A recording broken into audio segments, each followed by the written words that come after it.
out the hand, switch, shooters on swoosh, hitters don't miss. Already just added a ton of y'all to my list. Bitch, death wish, not to be messed with, tested quiz. They shooting shots, hitting bricks, we testing the kids. Hey everyone, Sheedy here with another edition of the Deep Thrones Podcast's Map Time. This is episode 2. If you enjoyed episode 1, if you liked it, commented, if you watched it, thank you so much. Your feedback means the world. If you like this one, please be sure to do the same. If you don't like this one, you can comment. It's no hard feelings. I'm open to the feedback, positive or negative. It's good to learn from it and to see what people think. But please be sure to listen to the Deep Thrones podcast or watch it. We're on YouTube as well, but you can listen to it on Apple Podcasts, Spotify, SoundCloud. So that'd be cool if you could check that out. We'll have new content coming out soon with House of the Dragon Season 3 coming up. We'll break down all those episodes. But I want to talk about Game of Thrones Season 7 in a snarky tone today. Last episode, I annotated the 7 Kingdoms. Today, I'm going to break down why Season 7 of Game of Thrones, specifically one episode, Episode 6, Beyond the Wall, makes zero sense. A lot of people have done this to some degree, dogged Season 7. Game of Thrones for me is 2 shows, Seasons 1 through 4. A Song of Ice and Fire, George R. R. Martin's books, Consequences, World Building, Season 5 through 8. I don't mean this negatively, but it's changed. Marvel movie, heroes in perilous situations surviving, because they've already announced 3 sequels. You know what I mean? Like, you're never actually in danger. Plot armor, all that good stuff. It's been said. But something specifically about Game of Thrones Seasons 6, 7, and 8 that really hurts the world and hurts the realism within the fantasy. Of course, George R. R. Martin is great at doing that. There's dragons, there's magic, but you feel grounded. Is that they've shrunk the world. They've destroyed time, space, and distance. Season 1 through 4 had very clear time, space, and distance. Seasons, 5 is not as bad with it, but 6, 7, and 8 really destroy time, space, and distance, logic, things like that. So let's get into it. I don't want to yap your ear off. We want to look at the map, right? That's why we're all here. Pretty map that I found online, shout out. So here is Dragonstone. This is where Dany is, Daenerys Targaryen, to the layperson. Here is King's Landing, right? Here's a line. They're not far. They're very close, right? They're neighbors. They're in the same zip code. So Daenerys Targaryen's on Dragonstone. Cersei Lannister sits in King's Landing. Season 7, there's hostilities. Daenerys Targaryen fully intends on taking the Iron Throne. Cersei Lannister fully intends on not giving up the Iron Throne. But Cersei Lannister doesn't have dragons. Daenerys Targaryen does.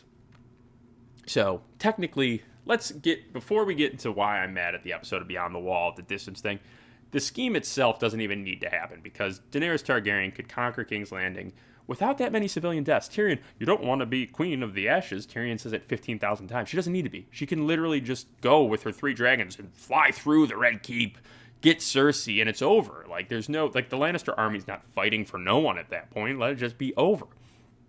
But Tyrion instead is advising against it. It makes no sense. And long story short, Jon Snow, the King of the North, comes to Dragonstone. There's a whole conversation about bending the knee. There's a whole conversation about this, that, and the other. But Jon Snow is there because he wants the obsidian, a.k.a. the dragon glass, that is, rich deposits on Dragonstone, because that is what Jon Snow can use with his army to fight the Walkers, even though there's a wall between them at the moment. Jon is fearful they'll get beyond the wall. That since that is their mission, they'll be dogged in that. There's nothing the Night's Watch will be able to do. There's nothing that the North will be able to do. They'll need all these armies. So Jon Snow wants that obsidian, that dragon glass, for his weaponry to fight them. It makes sense. Jon Snow is also able to sort of convince Daenerys to go along with it, right? But Daenerys and Tyrion are steadfast that they don't want Cersei taking back the lands Daenerys has won, which I guess that Dothraki fight, like, they won land, which also, how's the Dothraki even over there? That's on the western side of the map. It doesn't make any sense. Jon Snow comes up with this great idea of taking a garrison of men north of the wall, catching a white, bringing it back to King's Landing, showing it to Cersei, and convincing her to join the war for the humans. And if we know anything about Cersei, it's that she is always easily persuaded by righteousness. But anyway, this harebrained scheme is hatched right here on Dragonstone. That's where it's hatched. Right there. They take a ship north. Let's zoom out, actually. Let's give you an idea of what we're dealing with. So this part actually makes sense. They go here from Dragonstone. Let's get this annotated again. Jon Snow and the boys take a ship north. Over here, through the Bay of Seals and Skagos, to the easternmost castle right here. This is the Night's Watch easternmost castle on the wall. That's Eastwatch by the Sea. There are 19 castles on the wall. This is the most furthest east. It makes sense, but that alone would be a week to 2 weeks long trip, I would assume, right? You're traveling in medieval times via ship. You don't got motors. You're traveling with the grace of wind behind you, hopefully at your backs, pushing through your sails. So that point's going to take some time, right? So whatever.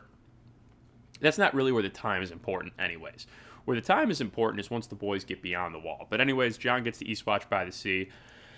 There, the Hound, Thoros of Myr, Beric Dondarrion, and are already like captive of the Night's Watch because they were trying to go north. I don't know. They were trying to get in the fight early.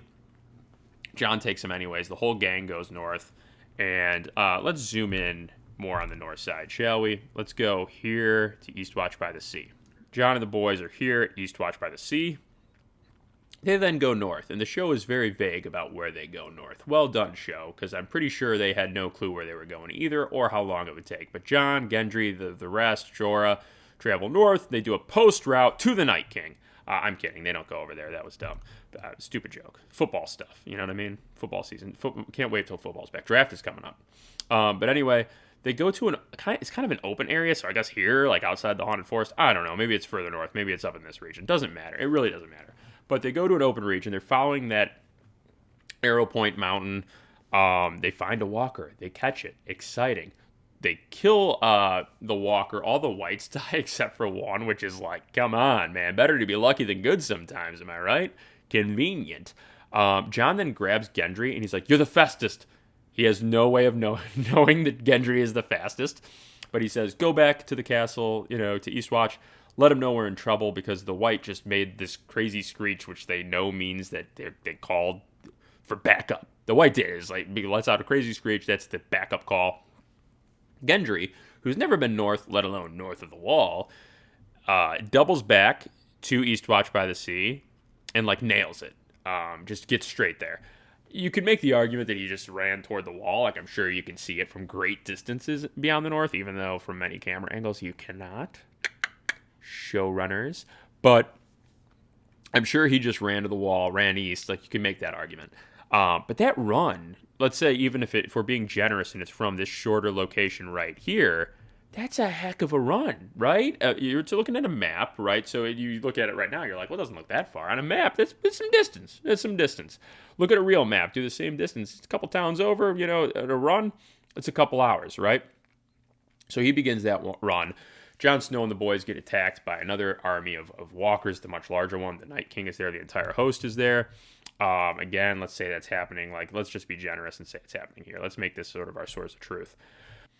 So again, Jon and the boys are surrounded by water because they're breaking the ice because they realize the walkers can't swim. And so they're safe right now because the walkers can't get across this 4-foot patch of water, even though later on they kind of break that part of their own logic. But again, we're in the north. It's the winter. It's the coldest area in the world. Literally, this ocean right here, guys, this one right here, is called the Shivering Sea. So, whatever. It's taking a while for it to freeze. Gendry gets back to the wall. Davos is like, where are the others? Because Davos is a huge Jon Snow fan now. Stannis died, and Davos immediately hitched his wagon to Jon Snow. And he's like, the others are back that way. I don't know exactly where they are. Because again, they continued on their journey a little bit and then got chased. So Gendry technically has an idea within a radius of where they are. If Gendry is a maps and navigations guy, but he doesn't know exactly where they are. So then, at Eastwatch by the Sea, they send a raven to Daenerys, to Dragonstone. Now, I don't know how long this takes. I don't. I looked it up. George R. R. Martin doesn't give an idea of distance in terms of the ravens, but based on context clues from writing, from ravens being sent in the show to when they arrive, a couple episodes later, this, that, the other, using AI, just flat out asking ChatGPT. I'm like, how long would this take? If in the world, what context clues do we get? A couple of days for that raven to get there, right? Couple of days. So again, north of the wall, it's got to be freezing up. It's got to be freezing up. As do the humans that are sitting in the open, exposed to the elements, right? Exposure is a very common way for folks who are stuck in the elements to perish, sadly. And, They're out there for a couple of days. That Raven got to get there to Dragonstone. Daenerys then has to change into her cool I'm going north outfit. Then she hops on Drogon, right? She flies north and is going to zoom back in. She gets to Eastwatch by the Sea. Now, the dragons, I'll give some play to the dragons. Like, I assume they can fly pretty quick, right? So Daenerys on Drogon gets to Eastwatch by the Sea. She's never been in Westeros before other than Dragonstone. So, I don't know, she asked Gendry maybe? We don't actually know that she goes to Eastwatch by the Sea. This is me giving the show the benefit of the doubt that it was assumed she went to Eastwatch by the Sea to be like, where are they beyond the wall?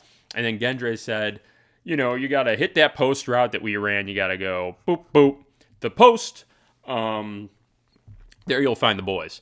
Daenerys then, of course, before she arrives, the walkers realize, it's been days. The ice is frozen. Maybe. Again, time is a flat circle. The walkers then attack because they realize the ice is frozen and they can't swim, remember? They cannot swim. They can't swim.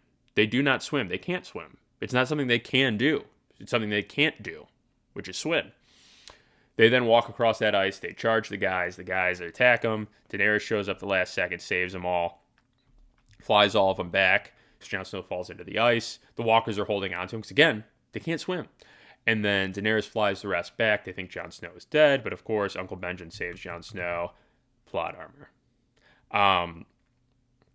In this process, in this melee, Viserion, one of Daenerys' dragons, is killed. The Night King then gets that dragon. Night King had no way past the wall until they handed him this gift, which is kind of funny. But regardless, they all make it back to Eastwatch by the Sea, including Jon Snow. They then, of course, make it back to Dragonstone. They have the Walker. They want to show it to Cersei Lannister. This is where the world begins to break, right? There's no way that, the time it would take for that Raven to get to Dragonstone, for Gendry to run to the wall. The ice is not freezing. And then on top of it, Viserion falls through the ice when he's killed by the Night King. And then it has chains on it. So how did the walkers get chains on it if they can't swim? It makes no sense. The world begins to break. Daenerys Targaryen, saving the day is epic. It's so cool. The scene hits me in the feels. It does. I love it, but it's just not possible. It's just there's no way she would have been able to find them. But thank you guys so much for watching. Hope you enjoyed it. I wanted to zoom down here and show you if you guys would be interested in this. Let me know. The next episode I wanted to cover is the Siege of Storm's End. Stannis Baratheon, a big-time Stannis Baratheon moment. I'd love to talk about the Siege of Storm's End. If that would interest you guys, please let me know. There's not a ton happening here, but I think being zoomed in and explaining how Stannis was really cornered on all sides and how his holding of Storm's End creates that level of resentment that Stannis has later on for Robert Baratheon for not really getting any credit and also not being given Storm's End after the war. I think it'd be a lot of fun. Thank you. Please, again, be sure to like, share, subscribe. That's such a podcast thing to say. This is a YouTube comment. I really do appreciate it. Again, check out the Deep Thrones pod, and thank you again for watching. Whips,